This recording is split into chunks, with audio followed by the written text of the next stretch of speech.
la reprise économique a permis de créer énormément d'emplois. Et ces emplois-là, eh bien, permettent de distribuer des salaires qui sont quand même plus avantageux que le RSA. Jérémy Clément, pourquoi vous agitez la tête comme ça?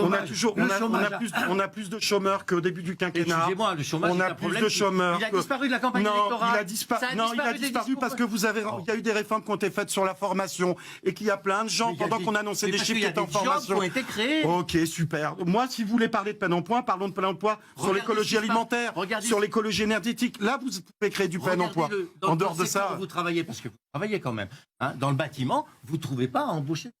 Si, alors, le problème, il n'est pas là. Le problème, c'est que les gens ne veulent plus aller travailler pour 1 200 € par mois, parce qu'en restant à la maison, vous en gagnez entre 800 et 1000. Mais il est là le problème aujourd'hui. Demain, vous voulez envoyer les gens au boulot. Donc on baisse le chômage. Non. C'est ça, en tant que gilet jaune, vous dites il faut baisser le chômage. C'est vous qui le dites. C'est vous qui le dites. C'est vous qui le dites. Baisse des taxes, baisse des charges patronales et salariales, d'accord ? Ça permet d'augmenter les salaires pour rendre attractif le travail. Et baisse de l'assistanat.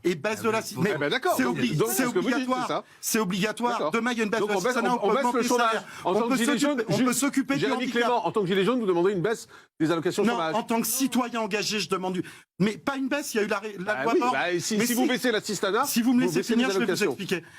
Dans ce que vous dites, il y a une part de raison. Je rejoins une part de ce que vous dites. Dans l'autre, non. Quand vous avez la loi Borne qui passe, dans lequel on retire tout de suite 30 à 40% du chômage pour les gens, sans même prévoir un plan de progression ou un plan pour resociabiliser les gens, et ben ça vous amène encore plus de paupérisation et encore plus de problèmes. Demain, il y a un accompagnement à faire sur 1 an, sur 2 ans, sur 3 ans. Il y a du plein emploi à créer sur des secteurs dans lesquels on n'est plus autonome et on a besoin d'y revenir.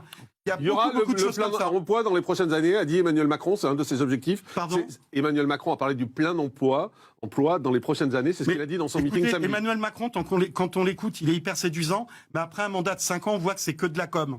Donc, excusez-moi de ne pas croire en ce qu'il dit, excusez-moi de ne pas croire un homme il ne devait plus y avoir de SDF, 140 000 à l'époque, il y en a plus de 300 000.